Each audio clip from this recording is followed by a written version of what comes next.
Hi there, Nicola Grace, the Mission Mentor here, with a shout out to my community not to panic about this Greek bailout rejection because something bigger is happening. And I know many of you know this. And, while there's a lot of panic going on in the market and we don't quite know what that trickle down effect is going to be on our economies around the world, there is some really good news. So stay tuned. I really hope that you get a lot out of this video, if not anything, a much bigger perspective on what's going on and a positive attitude.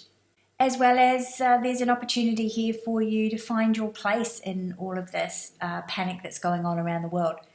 And in the last 24 hours particularly, I've received so many doom, gloom, fear-mongering emails from people that I felt compelled to release one of the videos from my group mentoring program, Right Mission, Right Money, which is all about how to find your life purpose and monetize your mission for world change so you can be making more money by making a bigger difference. And we go into great lengths on how to make sure you're future-proofed for the coming massive changes that are about to happen in our world. And this thing that's going on in Greece is just one of many change precursors to what's coming next. And I'm going to be telling you my predictions and what I think is coming next and what other futurists and visionaries are saying what's coming next in this video. And if you're interested in talking to me about monetizing your mission and finding your purpose, be sure to sign up for my magnificent Changemakers Blueprint at rightmissionrightmoney.com.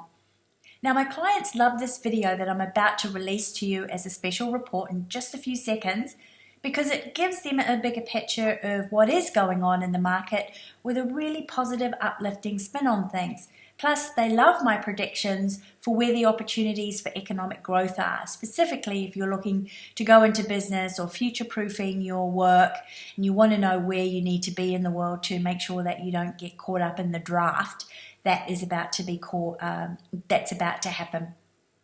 I'm releasing the entire video from one of my modules from Right Mission, Right Money, completely unedited, so you get what my clients received in this video. Now, there are some references to the work that my clients and I are doing together all about monetizing their mission. And if you're interested to learn more about that, again, you can go to rightmissionrightmoney.com to get those details. Now, in this video, you're going to discover why we're having prolonged economic issues, what's really going on, the bigger historical picture, and the direction our world is heading in, specifically economically and politically, because politically things get affected economically, so the two are intertwined. You're going to learn my predictions and the revolutions I predict are coming up in the next few years, the 12 industries that are becoming extinct because of 12 purpose-driven trends, and I'm all about purpose. What the opportunities are for you to monetize your mission or to enter into a social business that is future-proofed. Plus, I'm going to give you an invitation to get your business monetization model aligned for the new emerging economy right at the end. Now, you are in the right place today if you're feeling a little edgy about the Greek bailout, no vote, not quite wondering what's going to happen for you and what the trickle-down effect's going to be for you from a financial perspective particularly, or for your job or your business. You're also in the right place if you don't have enough savings to go through another prolonged global financial crisis, if you're still struggling with monetizing your mission and your purpose, or if you would simply love to be in one of these 12 purpose-driven trends that are changing our world today. Now, there is massive restructuring coming up in the world, and you and I are the history makers. So let me switch over to the video called The Sign of the Times, which is right out of my Right Mission, Right Money private group mentoring program. Enjoy. We are at the Sign of the Times, part of your Mission Mojo Wheel. In this video, I'm going to be sharing with you some of my predictions, from other futurists and visionaries about what's coming up over the next few years and even decades. So you can orientate your focus on your monetization model to what is coming, where the opportunities are, rather than the industries that are going to be dying and being made obsolete, or where there's going to be chaos because there's a massive restructuring coming up in our world. This is quite exciting for me because you may recall that I am a history major and I used to be a history teacher for a very small amount of time before I left. But I love history and I love talking about what's gone on and specifically looking at the patterns of humanity, the patterns of our evolution. And we are in a history making moment right now. Like, you and I are the history makers. So that's all very exciting for me. So you may find at some stage I start talking really fast. I hope not, so that you can understand me. But I do get a bit enthusiastic on this subject. Now, 11-11-11 was a pivotal moment in our history. In numerology, 11 is a master number and it's a sign of change, and change is coming, and that there's transformation about to begin. In human cycles, there are always cycles from 1 to 13 that signpost different things that are going to happen within that framework, according to numerology, which originally was a science that was started by Pythagoras. And we have kept a lot of Pythagoras's mathematical discoveries in geometry, but we have ditched his study of numbers and what they actually mean to society and social change in favor of a more Newtonian science approach. Nevertheless, at the time, Pythagoras' study of numbers and how it signposts different parts of our transformation, it still remains with us today in numerology. So 11 is all about change. 11-11 is a double master number, and it's like a doorway. So it's like there's two 11s, and this is a doorway into really big change and transformation. 11-11-11 is a triple master number, which means triple super duper massive change coming. And if you have a look at what happened on November the 11th, November being the 11th month of 1911, on that day, that was the day that mail went from an aeroplane from one side of America to another, which dramatically changed the way that we communicate with each other. And there were quite a lot of things that happened on that specific day that massively changed society and the way we lived. And we're still learning about what happened on November the 11th, 2011. But since then, there has definitely been an acceleration of change. And as many people in the shift information niche are teaching, the shift is about to happen. And in essence, it actually has happened at consciousness level, and now the form is catching up.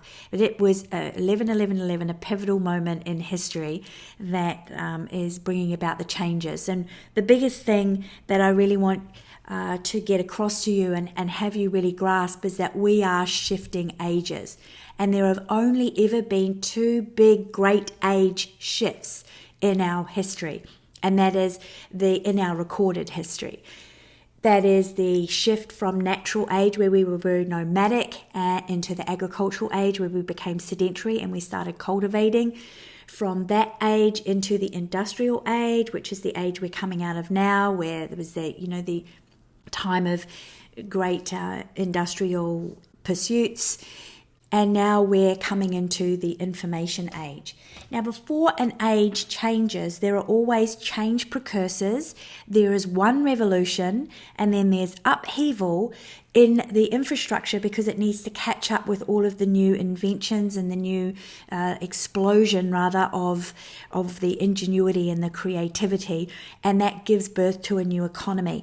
Now, the reason why I'm saying we're not in the information age yet, we're shifting into it, is because we haven't birthed the new economic model. And I'll explain a little bit more about that in just a minute. What is happening is we are shifting into a new economy. We're calling it a relationship economy. It's a purpose economy, heart-based, solution-based, all these names that are out there. But the actual economic model hasn't shifted. We're still operating on an industrial model of economics. The other thing I want to get across here too is that in the previous times where we've shifted ages, there has been one revolution coming up into the information age, there were several revolutions. We started off with the transistor radio, which all of a sudden, opened up a brand new world for us in electronics. And then there was the microchip, which led to the computer age and the internet, and then the explosion of information. And then there's been a number of revolutions, and we are ongoing in that revolutionary phase. So we're not just going through one revolution which turns everything upside down and completely changes our world. We're going through several. We've been through several, and we've got many more to go through. So this is a time of massive change. And what all of that means is that stuff happens when we shift ages. So stuff happened from the natural age to the agricultural age, and from an economic perspective, because that's what I'm wanting to look at here, because we're talking about monetizing your mission and making sure that you know the sign of the time, so you're monetizing correctly. So you see that each time that we shifted ages, something was added to our economic model or our economic way of doing things. So in the beginning, there was no currency. We traded. And then all of a sudden there was currency. The agricultural age, it started, we started with coin, and then it went to paper, and now it's become electronic.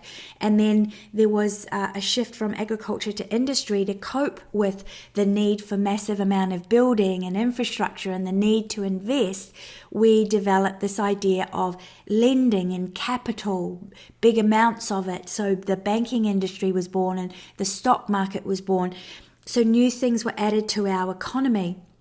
And now we're coming into the information age. We've had information added to our economy, but we haven't restructured or added something to the actual economic model of the way that we do things. And that's why we are having prolonged issues with really coming into a new age and having prosperity like what happens in every other age. There's a time of upheaval and a time of mass poverty, but then it's followed by a time of mass prosperity, which I believe is coming.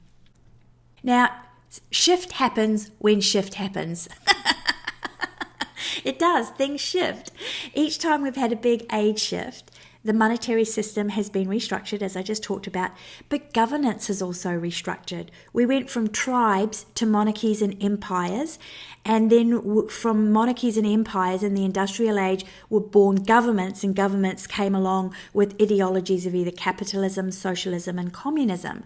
So there has been a governance restructure. The job market is completely restructured. Most jobs in the industrial age were in the cities, so people had to move out of agriculture and into the cities to get jobs. Society got restructured. Families got broken up. All sorts of things happened in society as a result of the age shift. Spiritual thought freed up, which meant that in many countries, particularly the West, that was dominated by Catholicism, and you were only allowed to read spiritual texts that were Catholic or Christian based. All of a sudden, we're able to read whatever it is that we want. In the Western world, at least, anyway. So then there's been this explosion in education as well, and innovation, technology, and then choice. You have all these choices on which way that you can go, and then an explosion, obviously, in productivity. So shift happens when we shift ages. Shift happens when we shift ages. So there's a lot of positive stuff that happens, but what's also happening is mass poverty, particularly when money was introduced to the equation, and people who were living on the land and were taken care of by the landed gentry and the aristocracy now had to actually earn money to buy for food, to pay for food, and so that led to mass poverty while there was some restructuring, and to a certain extent we actually haven't extinguished that in the industrial model. Power struggles between the powers that were on their way out and the new that was coming in because of political unrest, mass unemployment, social value clashing until there was a settling down, and like massive social change. So that is no different from what is happening today. Shift happens because we're changing ages. There is a disruptive fallout while we shift, simply because we have control mechanisms in place that don't allow the shift to happen gracefully, right? People are holding on to power and the old ways instead of embracing it and working with it and starting to put into play programs that help this graceful transition. We don't have governments like that, unfortunately. So while there's disruptive fallout, I want you to be focusing on making sure you're in where the explosion of opportunity is, okay? We're shifting ages. This is a very significant time. So what we're going to be seeing coming up into the future is monetary systems needing to be restructured. Like already governments and bureaucracies are scrambling to try and regulate the internet, which is wanting to be free. and they're, in some areas they may feel like they're succeeding, in others they're failing miserably. So we're needing to rethink about money, rethinking our systems of reciprocity, and that's going to take a while. But where there is restructure, there are the greatest opportunities. But what I really wanted to get across here in this slide is that the age changes are getting faster and faster. We've had 2 great age changes, and each time the economic model that was born lasted a certain amount of time. Natural economics, as far as recorded history is concerned, is 100,000 years. It may have lasted longer, but that's what we've got recorded. Agricultural economics, the time of the landed gentry taking care of the serfs, and then we had slavery. That lasted 10,000 years. When we started coming into the industrial model and we had an industrial economic model of doing things, that's lasted just over 100 years. So we haven't come into the information economics model yet. But when we do, how long is it going to last? Is it going to last 10 years? Is it going to last a year before the next revolution comes, and then, we'll be transitioning into something else? I don't know the answer to that, but I am going to give you some of my predictions in just a moment. So things are getting so fast that we can barely catch up with them. Like they're getting ahead of us sometimes, aren't they? I love this picture, that's why I put it there. It's like, yeah, sometimes I feel like that. I don't know about you, but it's like, oh my goodness, all these things we've got to juggle. But help is on the way, so just hang in there. So here are some of my predictions. We will see bigger changes in the next 5 years than we have seen in the past 20 years.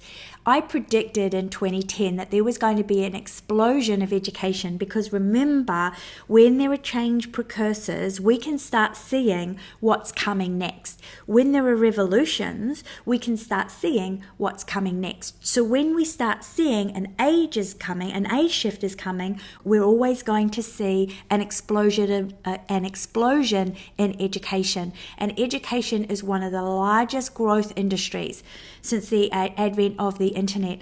And the next thing that's coming along is the free worldwide Wi-Fi. It is on its way, so that everybody in the world is going to be able to tap into the internet. And even now there's new infrastructure starting to come into being that is going to surpass the internet, which is mind-boggling to think of.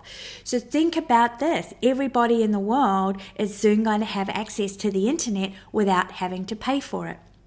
There are solar-powered schools that are starting to set up and developing in third world countries, which means that we can beam in education from the cities of those countries or from other countries around the world, so that all children are going to have the opportunity to be educated. And if they're being able to beam into the internet from anywhere, they may not even need to go to these solar-powered schools. They can just beam into the internet. Right now, you can get a Harvard University education for free. You can't get the qualification, but through crowdsource education, the kids are putting all of their information up onto the internet. There are campuses where you can join for free to get the lectures a lot of the lecturers in very big prestigious schools, and that is going to be able to have access to many, many people, so they're getting the same quality of education. But again, they will not obviously be able to get the actual piece of paper, but they're getting the quality of the education. Crowdsource education is starting to happen, where kids from all over the world in developing and third world countries are being educated by people from all over the world, even people just like you and me. Like kids that normally wouldn't get an education can get onto the internet now and have conversations in real time in their language with somebody from somewhere else in the world. And that's going to increase because Skype now has instant translation. Even Facebook, if you notice on Facebook, you've got instant translation. I have people posting things in their language on my Facebook page. I click translation and I see what they're actually saying in my language. But Skype have taken it one step further, and I can speak in my language to somebody who speaks Spanish, for instance, and they hear Spanish. They speak back to me in Spanish and I hear English. I've just signed up for that app on Skype. Phenomenal. That's going to explode the potential of my reach for my particular business and the people that I can affect.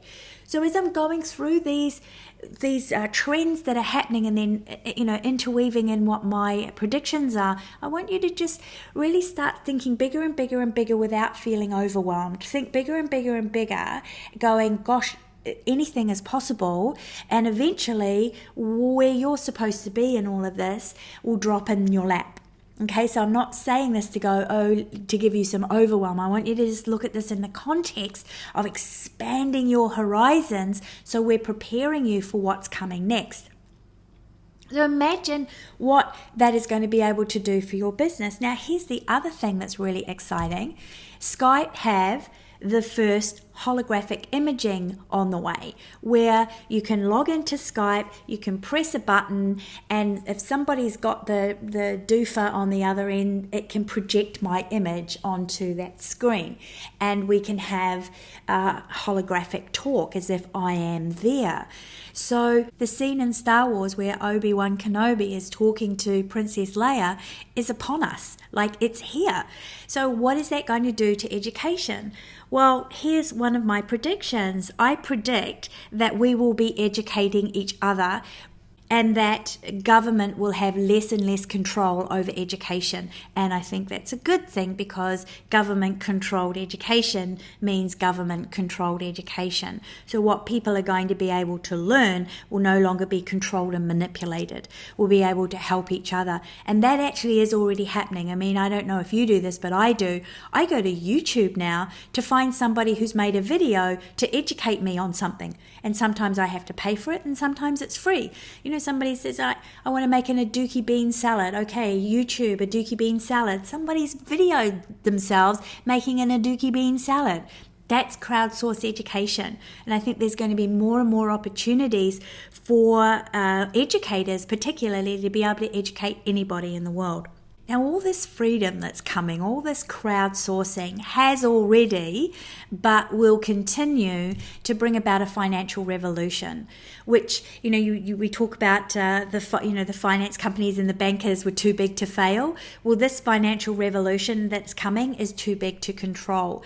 We've had change precursors, and we're still seeing the change precursors. Now remember, when we shift ages, or when a revolution comes, before that there is a change precursor. So the change precursors, I think, came before the 99% idea, or the Occupy. But Occupy was really the physical manifestation of a whole lot of change precursors, and it was like, here in the world, here it is, we're not happy, we understand that this monetary system is an enslavement system, and we're not happy about that. That was just the beginning. And I know a lot of people go, oh, it's not going to do any good to get out there and protest. But in actual fact, it does, because change makers whose purpose it was to get out there and begin that movement towards this financial revolution were doing exactly what they needed to do to shift history and to shift evolution. And what that's done is it's given permission for politicians like Ron Paul to write a book about ending the Fed and talking about ending the Fed. Marianne Williamson coming in and, bringing in spirituality as well as principles and ideas of equality and everything that she stood for when she ran for Congress. Unfortunately, she didn't get in, but she's a change agent. She's a precursor to what's coming next, and she put a call out for more and more people like you and me with consciousness to step up and come into politics. And that's all going to move us towards a financial revolution where we have to start changing things and turning things upside down. We've got the Occupy Everywhere idea, and over here in the top in this slide we've got the whistleblowers coming out of WorldCom, the FBI, Enron, and there's whistleblowers in the World Bank, lots of whistleblowers coming forward and saying, hey, it's time for change, and they're working behind the scenes. So these are precursors to a revolution, and a revolution, remember, is a turning upside down, so that the top, the people that control things at the top and where the control is, they no longer have that control, right? The control mechanism shifts and power shifts hands in a revolution. So I'm predicting a financial revolution coming up very soon. I'd say probably like somewhere within the next 5 to 8 years we'll really see that. How long it will last, I don't know, but the change precursors are all there that it's coming. And that is going to be tighter and tighter and tighter controlled by governments because of the fear and the power and the corruption and everything. But it will become too big to control, and eventually that's going to lead to another revolution, which I'll talk about in just a moment. There's just going to be too many cries out across the board for things to stay the same. And because governments will try to control it, and they will try and they will fail, they'll end up being a political revolution. This is a prediction of mine. In the next 5 to 8 years, we will see a political revolution. It kind of has already started with the Occupy movement, but not really. I kind of see the Occupy movement as a change precursor. What's really going to shift us into a political revolution is this cry of a love for humanity. This guy here, I love humanity, let's figure this shit out together. There's more and more groups of people and charities and foundations and entrepreneurial companies and more people saying, okay, we're going to have to sort this out together. And there are transition towns popping up all over the place, looking at alternative models of politics, alternative models of governance.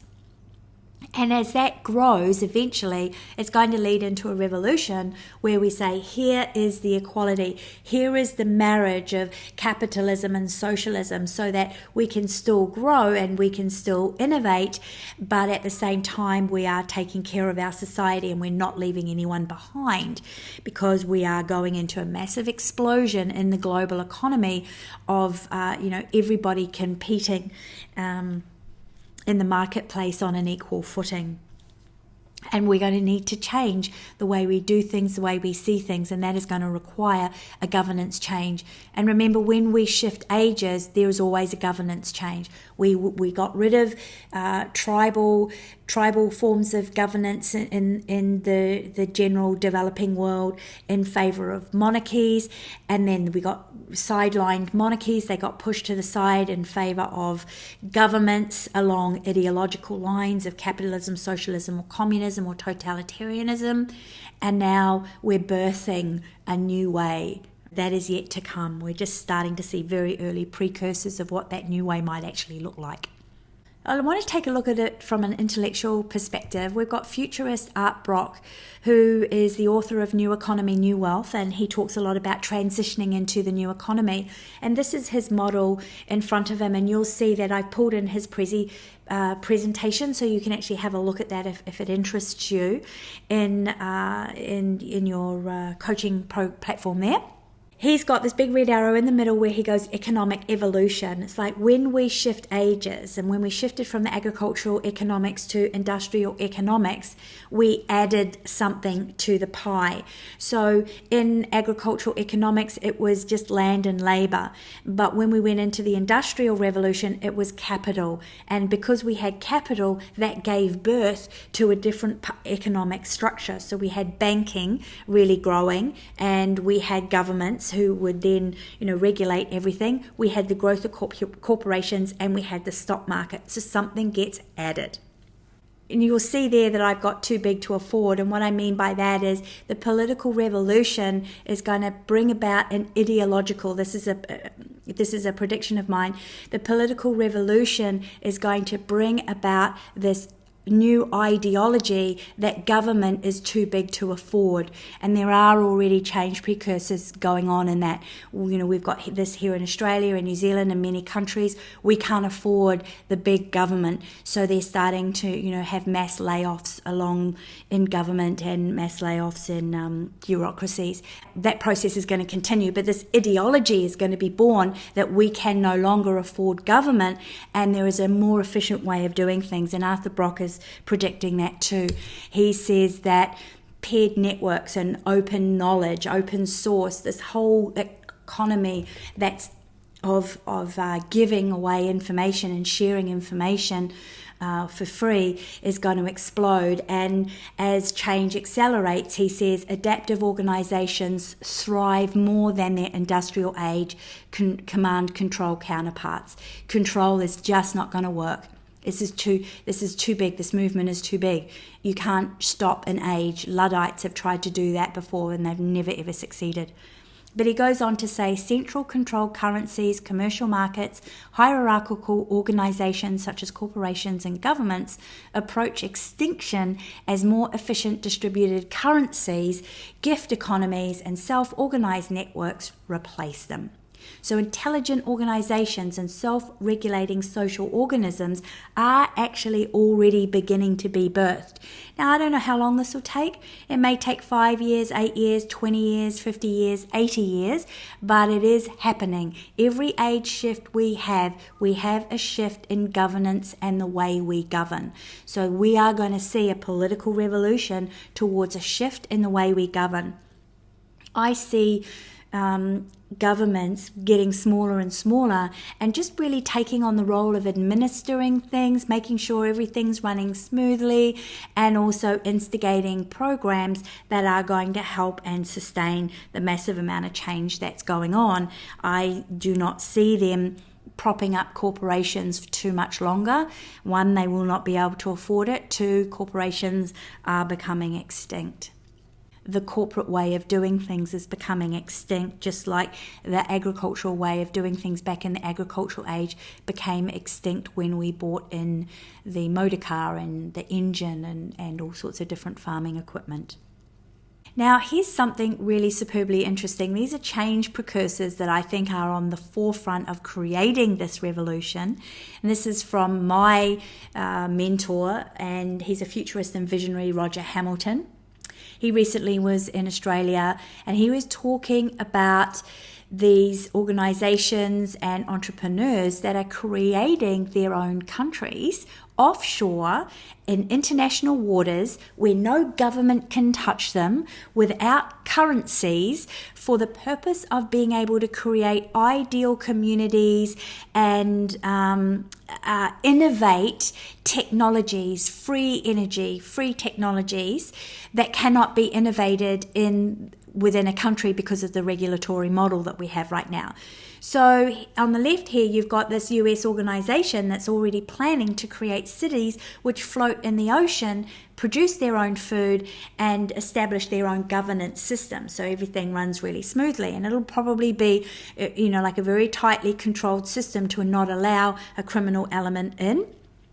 And on the other side here, you've got this company talking about entrepreneurship without borders, allowing entrepreneurs to live in international waters so that they can develop their ideas. And this will really explode in innovation, because innovation will no longer be held back by governments and regulators and corporations that feel threatened by it.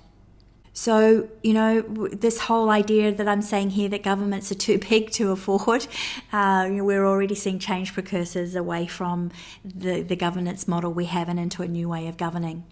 The robotic revolution is not one of my predictions. That's been around since, since I don't know when. But what my prediction here is that there will be a really lovely, wonderful marriage of robots and humans. So it's not something that we need to fear. In fact, it's something that we need to embrace, be a part of, so that we can drive it to where we want to be. And that will come because more and more people will wake up to realize that what we talked about at the beginning of this module, everything starts in consciousness, and then coming up from the unified field through the quarks. Atoms are basically what everything is made up of, what we see in space, and particles organize according to our intention. So how these robots are formed are going to be according to the intention of those who create them, and how we interact with those robots, because we're learning that we can actually put our intention into them and they can conform to how it is that we want them to be. Like this idea of artificial intelligence is it's already here. That's why I say it's too close to ignore. There are already robots that they are testing out there that are starting to respond to people's very thoughts. And you'll see in the coaching program there, where I've got the Prezi presentation from Roger Hamilton that he did here in Melbourne, you can see that he's got some slides in there that actually show you these intelligent robots that are responding to what you're thinking. They're picking up on your thought vibration and responding to it. So that's pretty huge. and I like to think of it as a graceful transition, and we need to think of it as a graceful transition so that it's just not the military that's using this robotic revolution for their advantage. The other thing that I see, and this is more of a dream of mine, I don't know if this is actually a prediction, is that the more and more robotic war becomes. So the more drones we have, the more, and I don't support drones in the community, and I don't support war either, just to let you know. But as a visionary, what I'm seeing, the more we take human bodies out of the equation, and it just becomes these warmongering people that are fighting drone on drone, and that technology is everywhere. It'll just be like boys and girls playing with their war toys. And at the same time as the social revolutions coming up and the equality and the merge of this global economy comes, war will become obsolete. That is something that I am seeing, and as you know, I am a peacekeeper, so that's part of my mission to bring about. So I think that there is great opportunity in this robotic revolution. That's going to bring about a social revolution, which will be too big to ignore. The call for equality across the board, like whether it's equality financially, equality in governance, equality in marriage, it is everywhere. And with all of this technology, and as humans are getting freed up from doing menial tasks, there is this other revolution taking place of, well, what am I going to do if my job is obsolete, if my industry is obsolete, and there's no jobs out there from what I'm trained at or that I'm not trained in? I'm now free to pursue my love, my joy, my passion, and what am I going to do? So there's going to be massive opportunity for education and mentoring and coaching and speaking and being a visionary, is my prediction. We haven't seen anything yet on that one. The biggest revolution that's taking place now socially is this idea of equality and definition of what a family is. I see that families will be defined by love, not gender. So we've got that clash, that value clash going on right now, which is what we had in the Industrial Revolution as well. We had a value clash. And this value clash is based on an old idea that is mostly religious, that a family is a man and a woman and children. And just recently, this huge change precursor happened in Ireland. I don't know if you're aware of this, but in Ireland, they had the first people's referendum on whether or not gay marriage was marriage, and that they were going to allow gay marriage. Now, gay marriages are now allowed in a few countries, but that has been mandated at a political level. It's happened at a political debate level. It hasn't ever happened as a people level, going, hey, well, what do the people say? Now, Ireland is a Catholic country. And here are these Catholics, 60% of them. So a majority of them saying, we want equality for everyone. That is phenomenal. That is a phenomenal revolution that took place there in Ireland. The ripple effect of that around the rest of the world, particularly the Catholic world, is yet to be seen. But I predict we're going to be saying family is about love, not gender. That's one of my predictions. So think of all of the different social services now that are going to have to change and restructure to understand this and to understand the new family dynamic, to be able to help people cope with all of the change that's going on in a different social context. A lot of opportunity there if you're interested in working with families. And it's just too big to ignore now, right? That you cannot push you cannot push back against the tidal wave of change that's wanting to birth the new age and the new earth that we're bringing in. So if you think the new earth is going to look something like this, where we're all going to be eating organic food and living off the land and not just going back to the agricultural age and going back to our roots, I want you to think again, because it's kind of looking like it's going to be like this. The integration of technology and nature. Floating cities, floating countries in international waters or offshore. I haven't talked too much about population explosion, because generally speaking, when you go from one age to another, there's also been a population explosion. And we're already talking about, we've got too many people on the planet, which I think is just nonsense. But if you think about, what's going on with the population explosion at the moment, you want to have a look at this, go to the world clock and have a look at the births and the deaths. And you have a look at the rate that people are being born and the rate that people are dying. It's like the rate that people are dying is a lot slower than the rate of people being born. And if you think about, we've got more robots coming into the military, which means less death through war. If we have less war, even less human life lost through war, and better education, better hygiene across the third world, meaning more children are going to survive. And even though people will decide to have smaller families now, because in some countries they have big families because children don't survive, and if economically they're sustained, even that, just the exponentialness of that means that there is going to be another population explosion. That is a prediction of mine. I'm going against the grain on this one. But population explosions happen at every age shift. So we're going to be integrating with a lot more cultures and a lot of languages at a level that we've never done before. The holographic imaging, the integration of robots helping us and intelligently helping us figure things out has the potential to not overwhelm us, but to take a lot of overwhelm out of our incredibly complex lives that we live. If you'll see this city down the bottom here, this is Masdar City, which is 100% energy generated from renewable sources.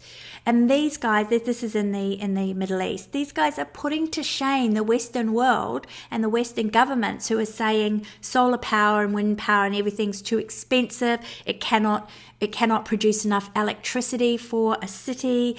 How do we store it? We haven't solved the problem of batteries. That's just all nonsense, because here's a city that's functioning beautifully. Masdar City, functioning beautifully without fossil fuels.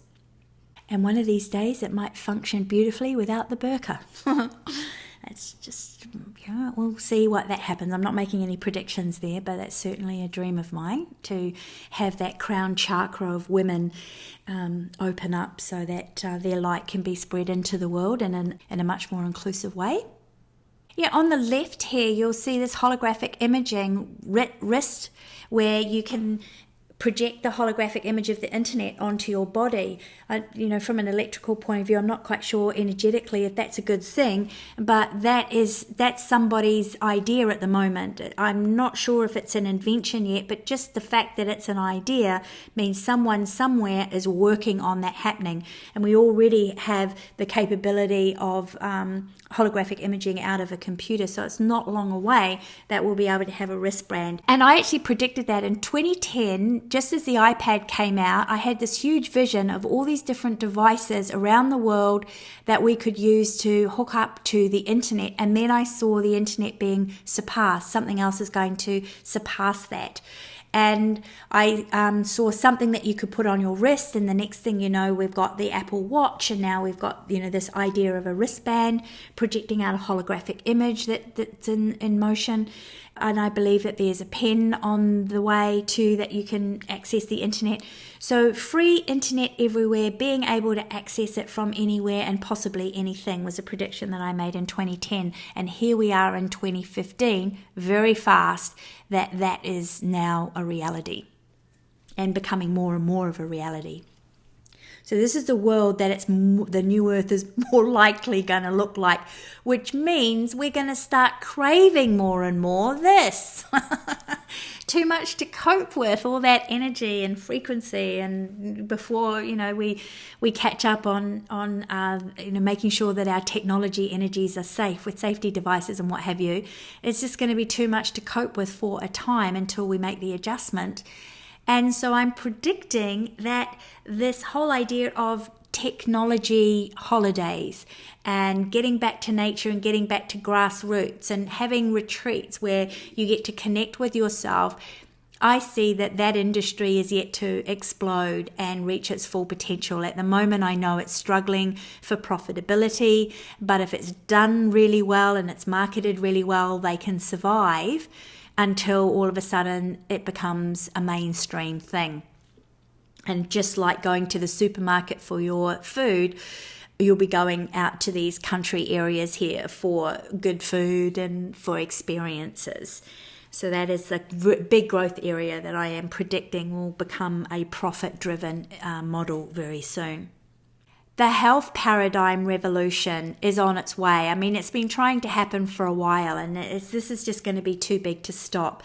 When we finally realize the emperor has no clothes in this current pharmaceutical model of thinking of treating diseases, when the East really comes into its maturity on the internet and all of their philosophies and the way they treat disease and illnesses just starts coming out from India and from China and from other countries where they look at disease from a very different angle, and we're integrating with them and we're talking with them, as well as the organic and the nutrition industry has less and less of a tightening, which I'm seeing in about 5 years. I'm seeing the current tightening of regulation on that industry. I'm starting to see that that's going to implode from the inside and from the outside pressure, and then all of a sudden we'll go, hey, we have to really have a look at our current health paradigm.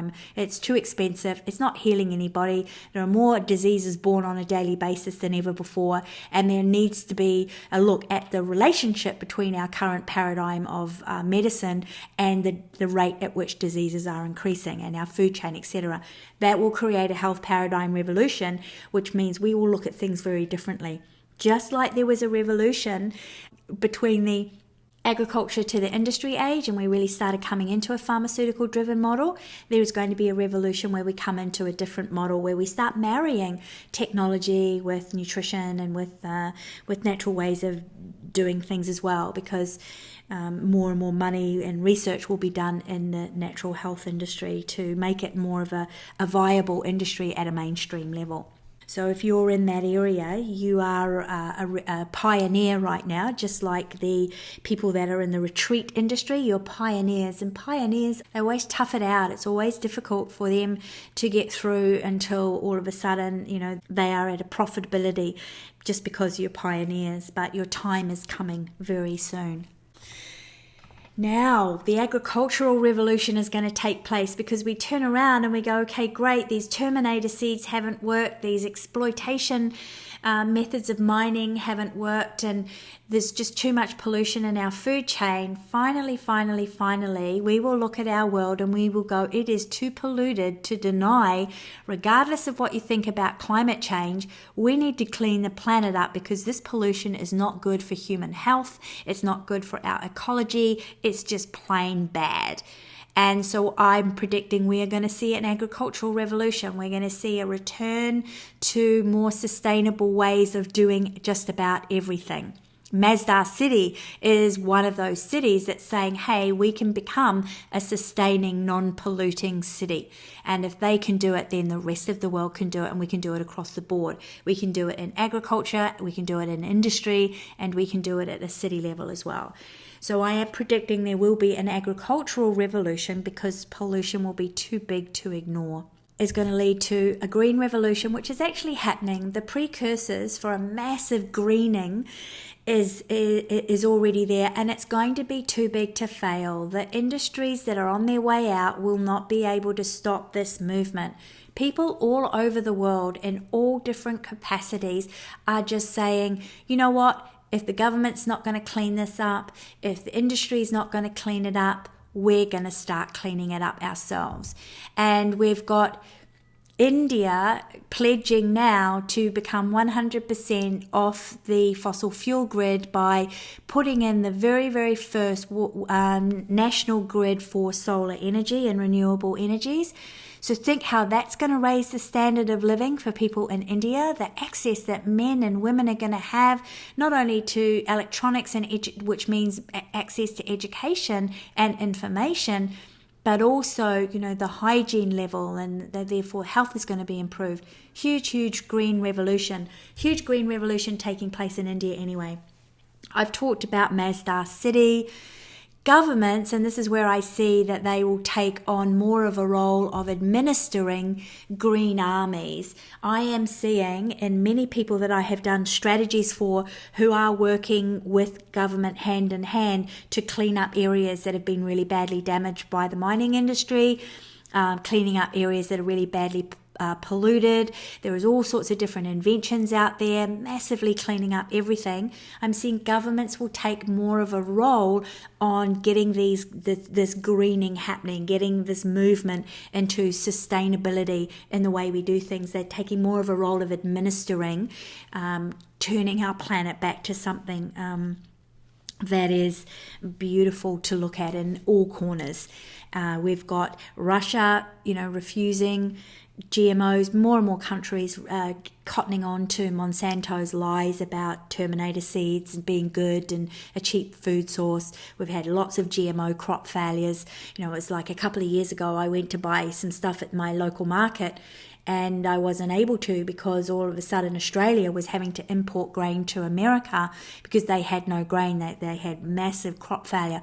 Now, I don't think that ever made it in the news in America. I don't know.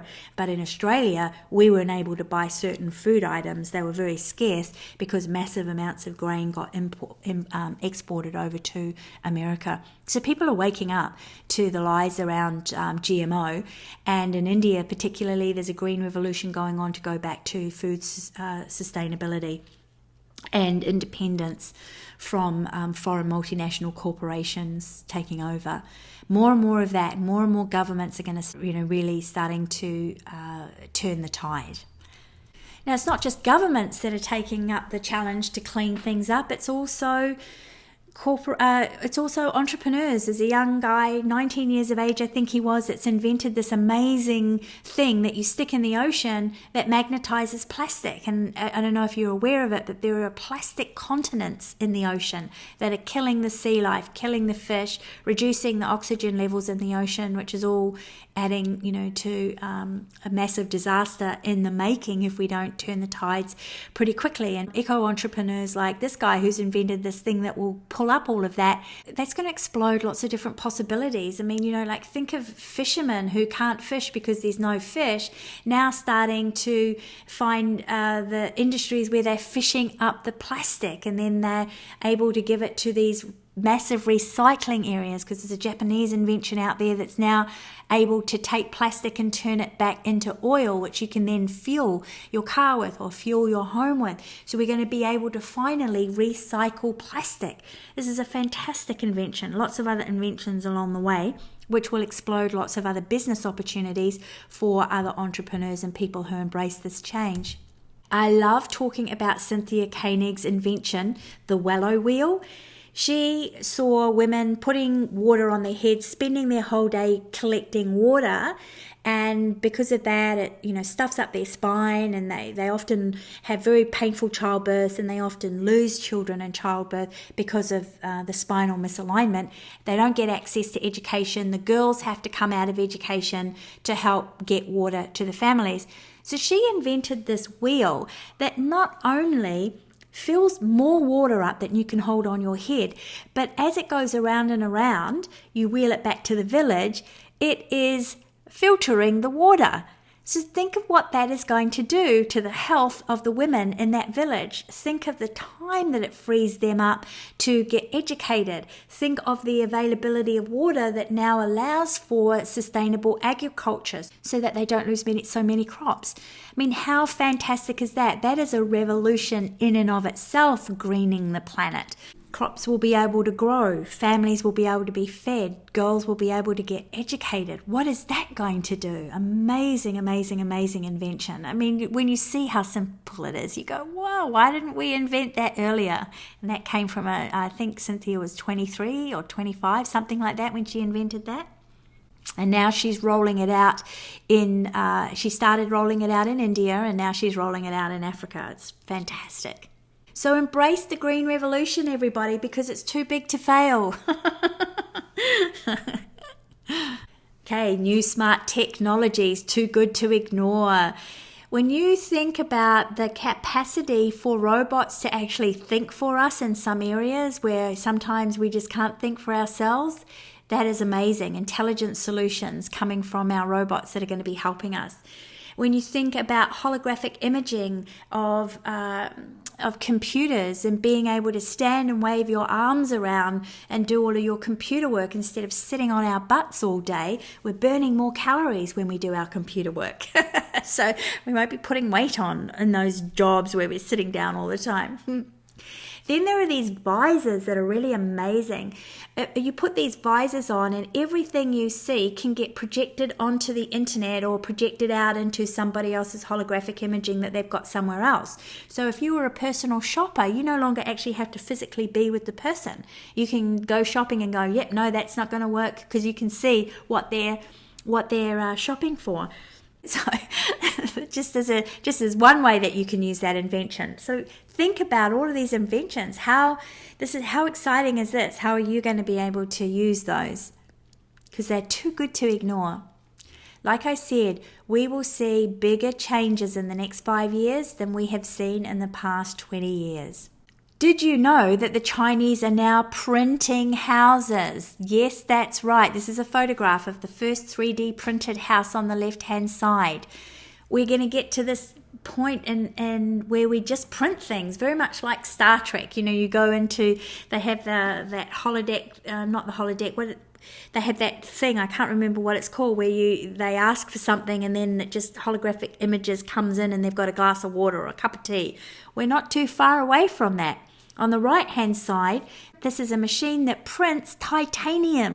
We're not going to need to mine so much if we can just print titanium. If we can print titanium, can we print gold, silver, coal, iron ore? All of these things that we are now exploiting our beautiful Mother Earth for, we will just be able to print it. Phenomenal. So that's going to lead to an economic revolution. I mean, when you've got your own 3D printer and you can print whatever you want, what's that going to do to retail? When you can print what you want, what's that going to do to mining? What's it going to do to so many economies? Now, one of my predictions a really long time ago I made was that we are moving towards what's now being called a gift economy. I saw it more as a harmonious economy without reciprocity. So the change precursors for that are already here. When open source came out, everybody just wanted to give. For instance, WordPress, when WordPress first came out as a platform for building websites, what happened was the community would come down really heavily on people who created plugins and charged for it. And the community said, hang on a second, this is open source. It's supposed to be free. So that was a change precursor to let us know that people really want to give stuff away. We've got billionaires now that are pledging to give $1 billion away a year. We've got people in my industry that have to give a lot of stuff away before they can sell something, because that's the nature of the internet economy. We've now got crowdfunding. We've now got entrepreneurs that are looking at building cities in international waters without currency. That's a gift economy being born. So there's going to be an economic revolution, I would say, in the next 10 to 15 years, starting to show up, where we are now going into an ideological debate around giving for the sake of giving. If we're all making money by making a difference and we're all on our purpose, at some stage money's going to get taken out of the equation. I don't know when, but it will get taken out of the equation, and people will just give for the sake of giving. There are already gift communities popping up all over the place. You've got John Bon Jovi, who is, he's got that kitchen where he's just giving away food, and it's a cafe where you just come and you can eat and all you want, and you just give what you want or not. And there are more and more of those popping up all over the place. This is the social revolution of people just wanting to give, people wanting to make sure that nobody's left behind and everybody's included. I've been saying for a great many years now, purpose-filled work and businesses will transform the world, and I've had visions of that.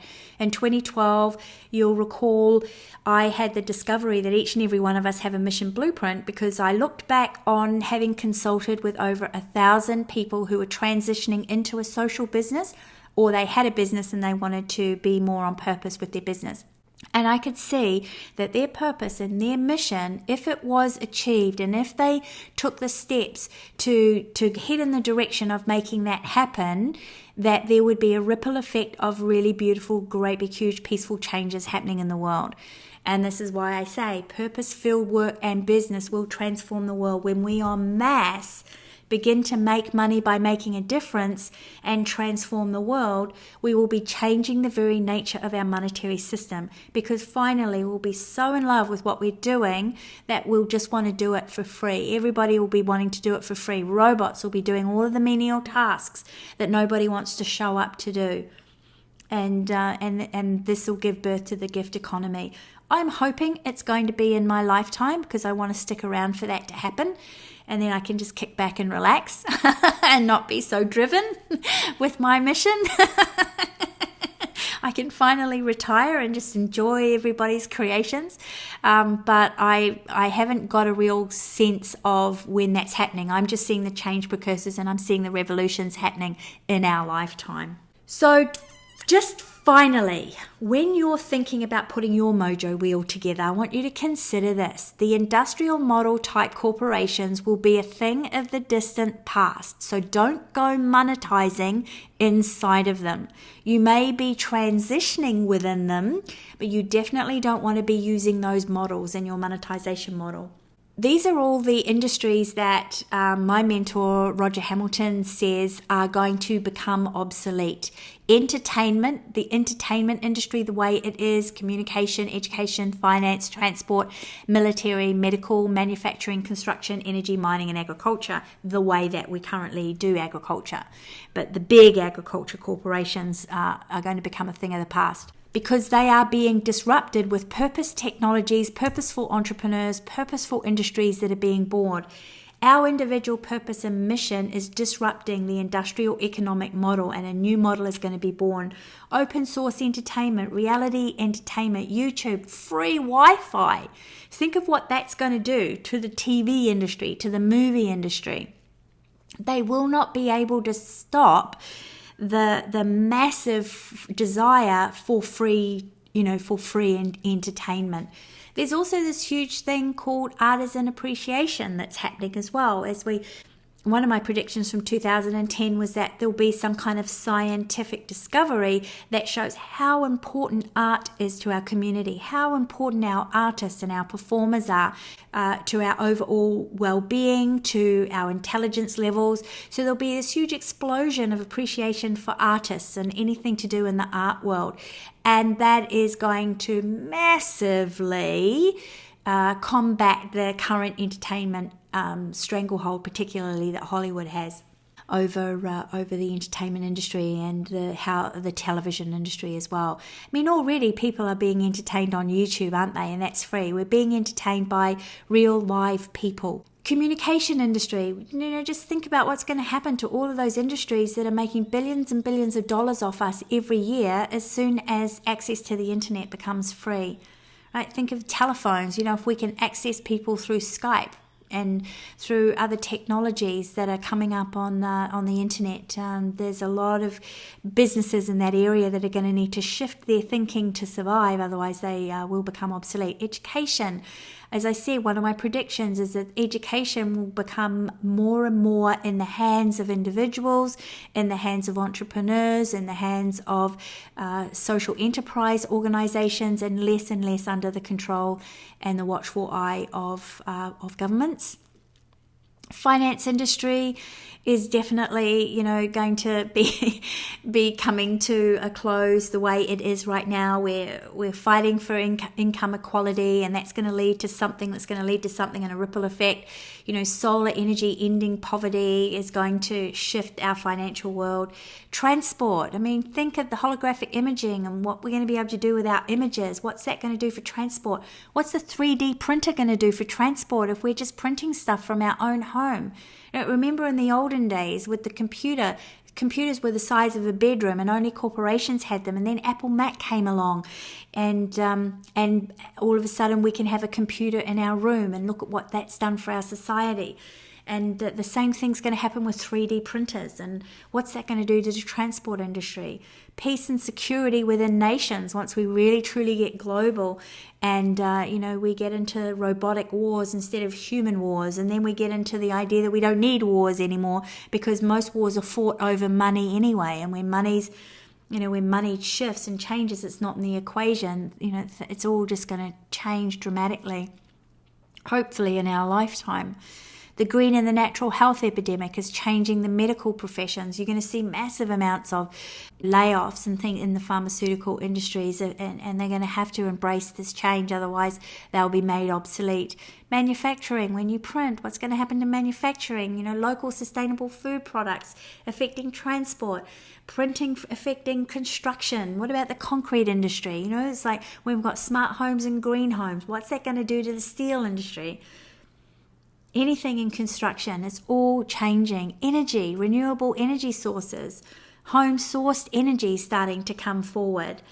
Printing, green revolution, renewable energy is going to be affecting the mining industry. That's going to become obsolete. And the mining industry already know that, because I consult to a number of executives in the mining industry that are already going, okay, what am I going to do next? I was only here for the money, and now the money's not there. The jobs aren't there. I really need to be transitioning out. So there's a massive amount of transitioning out of mining industries happening right now anyway. And then permaculture, organic and green revolution affecting agriculture, massive disruption to the industrial economic model by these purpose streams, these purpose economies, which is what Roger Hamilton talks a lot about. Finally, we're at the end. I want you to consider this. The times are obviously changing. So in that segment of your mission wheel, when you're thinking about how all of these changes affect you, how they're going to affect you in the future, or where the opportunities are for you, for your mission, for you to succeed in your mission, I want you to not think within the current model of what's out there today in the world, but what is on our doorstep leading us to where we'll be in 5 to 10 years' time. So what is the opportunity for you? Now, in your manual, in your Mission Mojo manual, I've got a whole lot of questions there that you can answer. Now, some of them aren't going to be relevant for you, so just draw a line through those and go, yes, this industry or this revolution isn't really going to affect me. It doesn't have anything to do with me. So you don't need to answer all of the questions. but it's a good idea to start thinking about how it's going to affect you, what the opportunities are. So when we put all of this information together, we're going to pick out what is your monetization model. What are we going to do with all of this information, which we will be doing in the very next module, which is all about establishing your social business structure. What is it that you're going to be moving into in your mission-driven world? So there you have it. That's the Sign of the Times video right out of my Right to Mission, Right Money private group mentoring program. I hope you're feeling really positive about things, because we are moving into an exciting new world out there with heaps of opportunity, way more opportunity than devastation. And I know the media is going to focus on the devastation. The politicians are going to focus on the devastation. So it's up to you and me to pass this video on, pass these ideas on, and have as many people as possible actually focus on the positive that's going to grow out of this. Now, if you'd like to learn more about the entire mentoring program so you can monetize your mission and create your mission mojo wheel, head on over to rightmissionrightmoney.com and register to download my magnificent Changemakers Blueprint. Become a part of this new evolutionary movement that has 12 purpose-driven trends making those 12 exploitative industries extinct. Very exciting. And I'll see you over there. Thanks so much for listening all the way to the end. You're awesome. Bye for now.